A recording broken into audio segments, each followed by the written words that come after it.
ইরানের পররাষ্ট্রমন্ত্রী Syed Abbas Araghchi আজ রাশিয়াতে যাচ্ছেন রাশিয়ার প্রেসিডেন্ট ভ্লাদিমির পুতিনের সাথে চূড়ান্তভাবে কথা বলার জন্য। শেষ পর্যন্ত ইরান ইসরায়েল যুদ্ধে যে আমেরিকা জড়িয়ে পড়েছে, এই পরিস্থিতিতে রাশিয়া কি ইরানের পক্ষে থাকবে কি থাকবে না? রাশিয়া কি ইরানের পক্ষে থাকবে? আপনার কি মনে হয়? আমার ব্যক্তিগতভাবে মনে হয় রাশিয়া ইরানের পক্ষে থাকবে, কিন্তু এর ইন্টারনালি কিছু যুক্তি রয়েছে যাতে সন্দেহ লাগে ইরানের পক্ষে রাশিয়া নাও থাকতে পারে। বিষয়গুলো কি আসুন আমরা আলোচনা করে দেখি। প্রথমত, গত 13 তারিখে ইসরায়েল আক্রমণের মাধ্যমে ইরান এবং ইসরায়েলের যুদ্ধের সূচনা ঘটে। এখন যত রকম আক্রমণ এবং পাল্টা আক্রমণ চলবে, সব কিছুর দায় ইসরায়েলের উপরে বর্তাবে। প্রাথমিক অবস্থায় চীন এবং রাশিয়া এমন একটি বক্তব্য দিয়েছে যা আদতে সামান্য হলেও ইরানের পক্ষে যায়। এটা খুব স্বাভাবিক, যেহেতু ইসরায়েল আক্রমণ করেছে, তারা সকল নীতি নৈতিকতা ভঙ্গ করেছে, যুদ্ধের সিস্টেম এবং যুদ্ধের যে জেনেভা কনভেনশন ডিরেকশন বা ল, সেটা ভঙ্গ করেছে। সুতরাং ইসরায়েলকে একটু মিষ্টি সুরে ধমক দেয়াই যেতে পারে, কিন্তু এই ধমকের কারণে মনে করার কোনো কারণ নেই যে রাশিয়া সম্পূর্ণরূপে ইরানের পক্ষে থাকবে। রাশিয়ার প্রায় 20 লক্ষ মানুষ ইসরায়েলে পার্মানেন্টলি নন পার্মানেন্টলি কাজের সাথে জড়িত। তারা তাদের নাগরিকদের নিরাপত্তার জন্য তাদের পক্ষে থাকাটা খুব স্বাভাবিক। তার উপরে আরেকটি বড় রয়েছে, যেই 20 লক্ষ লোক রাশিয়াতে কাজের সাথে যুক্ত, তার মধ্যে অধিকাংশ রয়েছে ইহুদির সংখ্যাও কম নয়। রাশিয়াতে পৃথিবীতে সংখ্যার দিক দিয়ে ইহুদিদের অবস্থান পঞ্চম। সবচাইতে বেশি ইহুদি বসবাস করে খুব স্বাভাবিকভাবে ইসরায়েলে। তারপরে ইহুদিদের সংখ্যার দিক দিয়ে অবস্থান রয়েছে যুক্তরাষ্ট্রে, এরপরে রয়েছে আর্মেনিয়া, তারপরে আছে রাশিয়া। তো বাণিজ্য বলি, কর্মসংস্থান বলি এবং জাতিগত ব্যাপার বলি, সব মিলিয়ে রাশিয়া ইসরায়েলের পক্ষে থাকার সম্ভাবনা খুব বেশি। কারণ প্রতিমধ্যে 13 তারিখে ইসরায়েল ইরান আক্রমণ করেছে। 14 তারিখে তাশখন্দ রেডিও চ্যানেলকে দেয়া এক সাক্ষাৎকারে রাশিয়ার প্রেসিডেন্ট ভ্লাদিমির পুতিন বলেছেন, আমাদের যে সংখ্যক লোক ইসরায়েলে কাজ করে, সেই বিবেচনায়, আমাদের নাগরিকদের নিরাপত্তা বিবেচনায় আমরা নিতেই পারি। এই নিরাপত্তা বিবেচনায় নেওয়ার বিষয়টি হলো আদতে ইনডাইরেক্টলি ইসরায়েলের পক্ষে থাকা। এই ব্যাপারটি আমি মূলত আপনাদেরকে বলতে চেয়েছি। তবে ইরান ইসরায়েলের যুদ্ধের মূল ডাইমেনশন কিন্তু নতুন দিকে বাঁক নিয়েছে।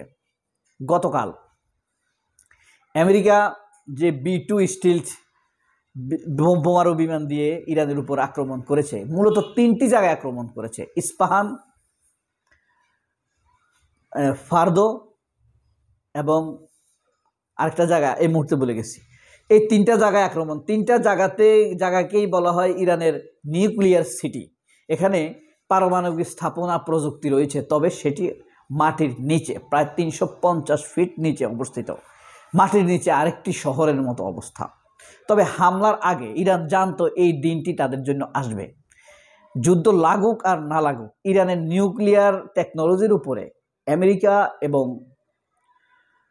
ইসরায়েলের ভয়াবহ রকম আক্রমণ, হিংসা বা বিদ্বেষ রয়েছে।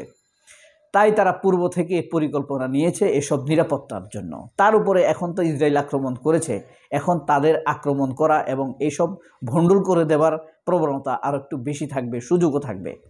এই সুযোগে তারা আক্রমণ করবে। এই জিনিসটি মাথায় রেখে ইরান আগেই তাদের এই টেকনোলজি এখান থেকে সরিয়ে নিয়েছে যতটুকু নিরাপদ করা যায়।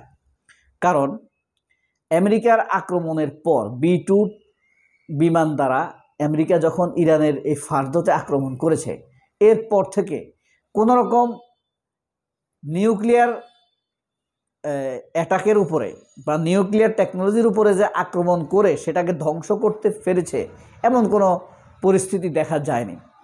তাহলে ধাপে ধাপে পর্যায়ক্রমে তাদের অগ্ন্যুৎপাতের মতো পরিস্থিতি তৈরি হতো। সেটি এখন পর্যন্ত দেখা যায়নি। এবং যেটা পুরাণ হলেও আশ্চর্যজনক সেটি হলো ইরানের সর্বোচ্চ ধর্মীয় নেতা, the supreme leader of Iranian revolution in this present time, Ayatollah Khomeini কিন্তু তার সুপ্রিম পাওয়ার হস্তান্তর করেছেন ইরানের বিপ্লবী রেভলিউশনারি গার্ডের উপরে। অর্থাৎ আদতে বলা যায় এখন ইরানে একরকম সেনাবাহিনীর শাসন চলে। এই জিনিসটি তিনি করেছেন এই জন্য যেন যুদ্ধের বিষয়ে তারা খুব দ্রুত পদক্ষেপ নিতে পারে, সিদ্ধান্ত নিতে পারে, সিদ্ধান্ত গ্রহণে যেন গড়িমসি না করা হয়। এর মধ্যে আরও একটি কারণ আছে, ইসরায়েল এবং আমেরিকা বলেছে এই সর্বোচ্চ নেতার বা খোমেনির স্থান তারা জানে, ইসরায়েলও বলেছে স্থান তারা জানে, তারা কেবল সময় নিচ্ছে। অর্থাৎ তাকে হত্যা করা হতে পারে যে কোনো সময়। তার বয়স 84 বছর, আপনারা জানেন। তিনি স্পষ্টভাবে ঘোষণা করেছেন, আমার জীবন কারোর জীবনের চাইতে মূল্যবান নয়, সবার জীবনের মতোই আমার জীবন স্বাভাবিক, আমার মৃত্যু হলে ইরানের কোনো ক্ষতি হবে না।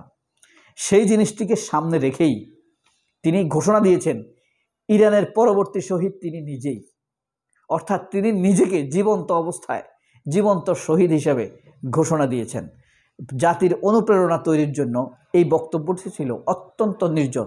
অবশ্য তিনি যেদিন শপথ নিয়েছিলেন সেই 1994 সালে, তখনই তিনি বলেছিলেন যে বহিঃশক্তির শত্রুদের দ্বারা আক্রান্ত হয়ে যদি একজন ইরানীয় মৃত্যুবরণ করে, সেই মৃত্যুটি যেন আমার হয়, খোমেনির হয়। খোমেনি নিজের বুকে হাত দিয়ে বলেছে, আমি সবার আগে ইরানের জন্য মরতে চাই।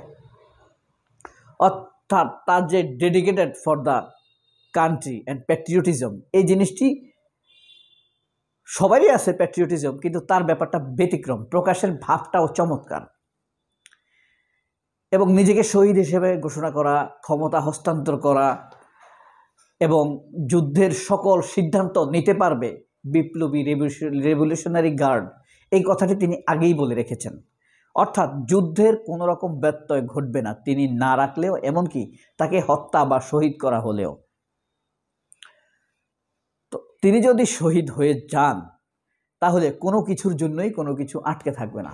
তবে দীর্ঘ প্রায় 40 বছরের তার দায়িত্বকালীন সুপ্রিম লিডার হিসেবে দায়িত্ব পালন সময়ের আগে তিনি কিন্তু ইরানের প্রেসিডেন্ট ছিলেন। খোমেনি কিন্তু প্রেসিডেন্ট ছিলেন দুইবার। এবং ইরানে যখন বিপ্লব হয়, রেজা শাহ পেহলভির ক্ষমতা হটিয়ে রেজা শাহ পেহলভিও কিন্তু পালিয়ে গিয়েছিল শেখ হাসিনার মতো 1984 সালের এপ্রিল মাসে, 79 সালে পালিয়ে গিয়েছিল সে। তবে এমন পালায়নি, বাংলাদেশে তো মেম্বার, চেয়ারম্যান, মসজিদের ইমাম, আওয়ামী লীগপন্থী মসজিদের বাইতুল মোকাররমের ইমাম, এরা সব পালিয়ে গিয়েছে, এমপি, মন্ত্রী। কিন্তু পৃথিবীতে এমন ঘটনা আর ঘটেনি। ইরানে রেজা শাহ পেহলভি এবং তার পরিবার পালিয়েছে, অন্য কেউ এভাবে পালাতে হয়নি।